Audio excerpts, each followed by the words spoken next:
Come with me and let's quilt this mandala.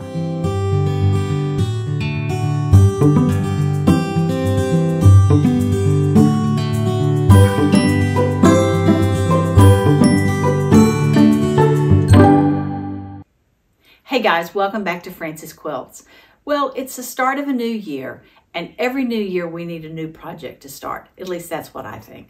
So this year I am going to try something new with my free motion quilting.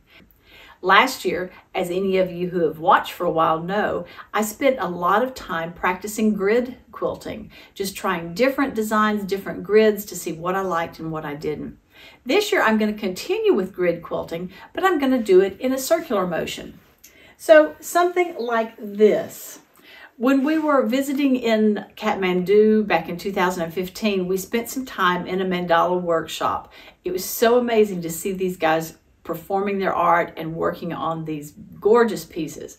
So I want to see if I can free motion quilt a mandala, or maybe two, or maybe 10, who knows? We're just going to see how this goes. All right, this is my mandala design that I drew out just to give myself something to work on. It has 32 sections in through here. I'm going to just show you each time before we quilt it, I'm going to show you just a little bit of how it's going to look. I'm not going to do this whole thing, but I'll do a little section of it so you can see. If we put this piece of tracing paper over it, you can still see, and let's just start drawing. In this center section, I have actually made it a little bit smaller. We'll look at it when we're getting ready to sew. I want to just do a daisy sort of design. And I have drawn it so that there's not 32 wedges in here, but probably 18, maybe less. I'll have to look and see. But we're just going to come in here first, and we're going to draw some daisies coming into the center.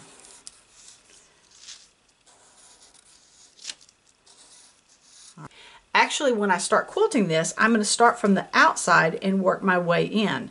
That way, when I come back out to the outside, I will end up here, which means I'll be ready to start my next section. I am going to, at least initially, quilt all the way around this circle every time. I think it will add to the design if I have done that. So that circle will be quilted around all the way.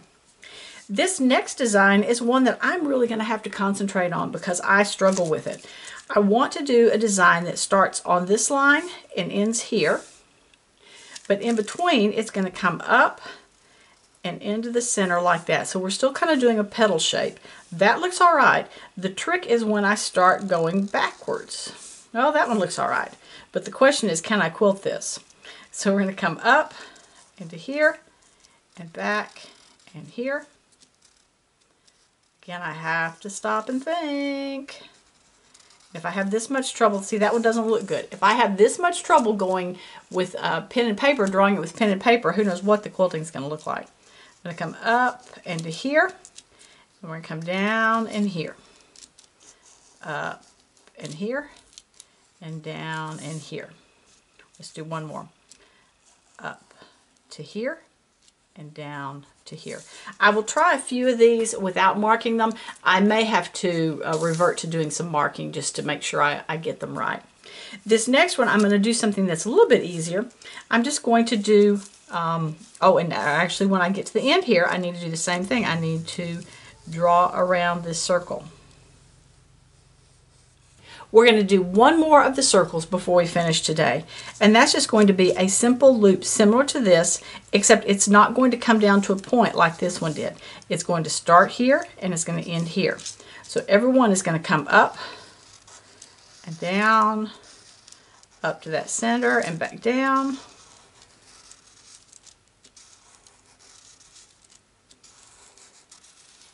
Like that.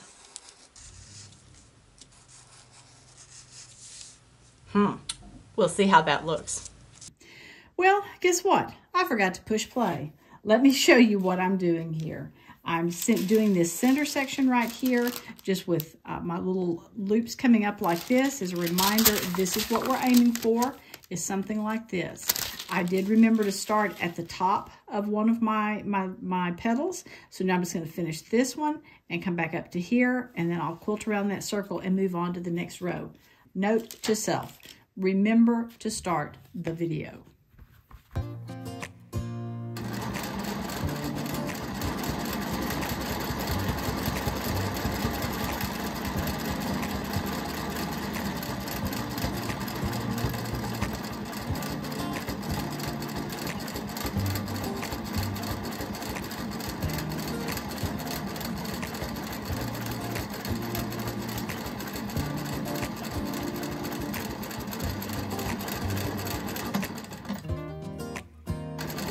Having a little trouble seeing the line right there, so there's a little dip in that. I probably need to make these lines a little bit darker before I start quilting again.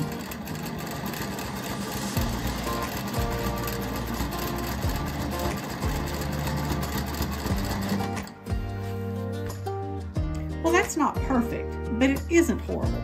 The only place that I really have gotten off is just right here, but I'm hoping by the time I add this next row in there, we're not even going to notice that.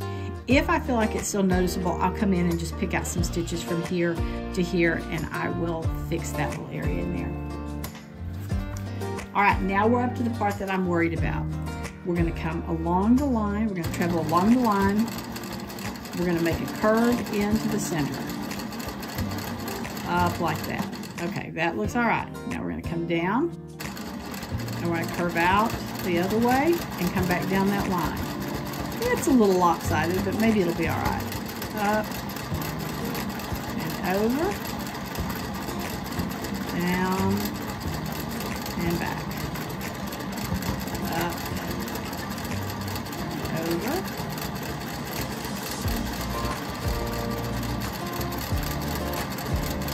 Whoops.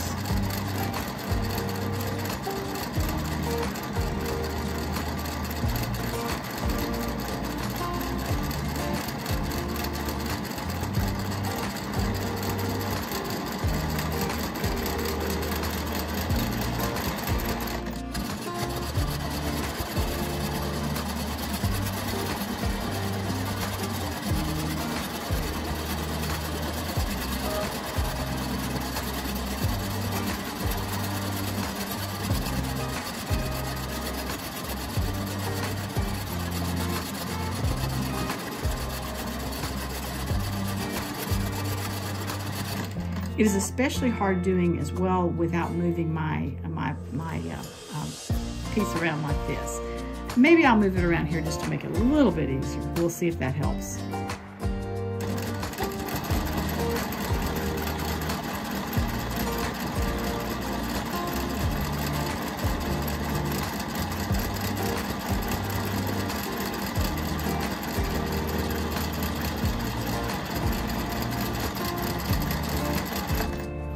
That's a little bit better.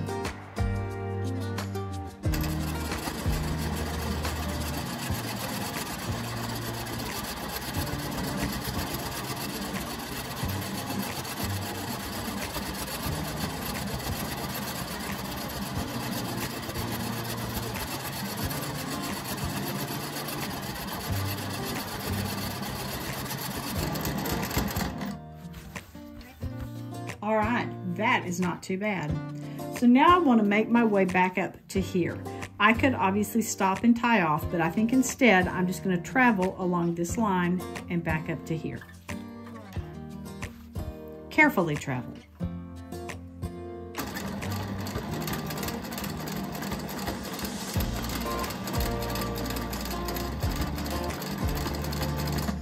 All right, now let's go around this curve. Let's see if I can see it a little bit better this time.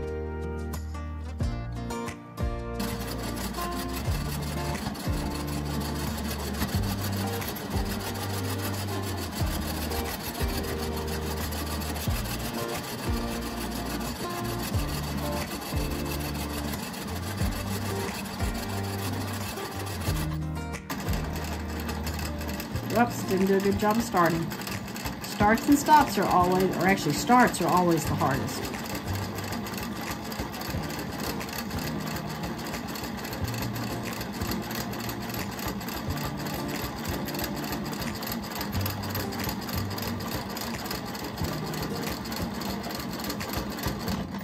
All right, cool.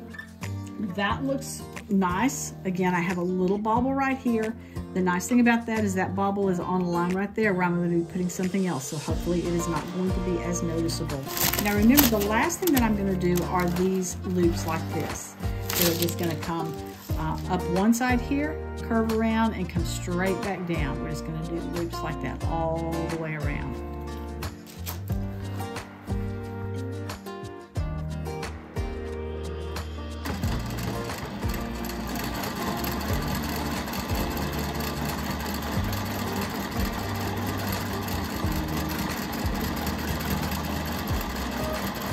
Again, lots of traveling.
Did the same thing, jerked it right there.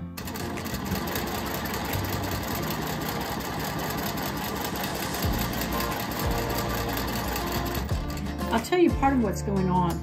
I have been quilting for the last couple of weeks on a different machine. I'm working on a Free-Motion Quilting course that I want to share with you. And part of the problem here is that the foot pedal just has a very different feel to it. So I'm struggling with this one today just to get a good rhythm. So that's part of the problem. Part of it's just me.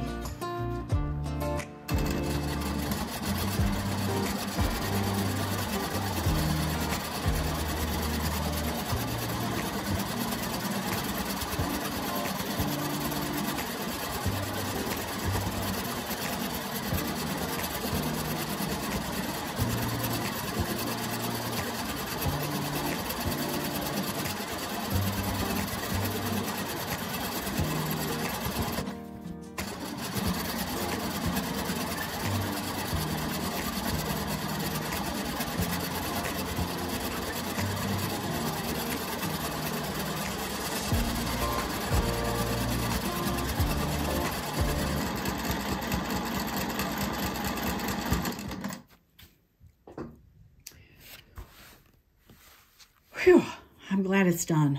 Well, that was fun. I had a few little issues, but they're not bad. I think this looks really cool. And honestly, I'm not looking at it and going, oh, I messed up there and there and there and there. I think the overall design is going to be great. So come back next week and we'll add another row or maybe two. We'll just keep going on this mandala and see if we can make it look just absolutely gorgeous before we're through. If this looks interesting, why don't you think about joining me on my mandala adventure? All you need to do is cut yourself a 15-inch square and draw a 12-inch circle on here. For all the instructions about how I drew the circle in and the tools that I use, be sure and check out my blog. It's at francesquilts.com/blog. I hope you'll think about joining me on this adventure. Okay, that's it for Free Motion Friday. Thanks for joining me, and as always, I look forward to seeing you next time on Frances Quilts. Remember, if you like what you've seen, be sure to give it a thumbs up and subscribe. Please check out my website and daily blog at francesquilts.com, and I can be found on Facebook and Instagram at Frances Quilts. Thanks so much for joining me. Hope to see you again soon.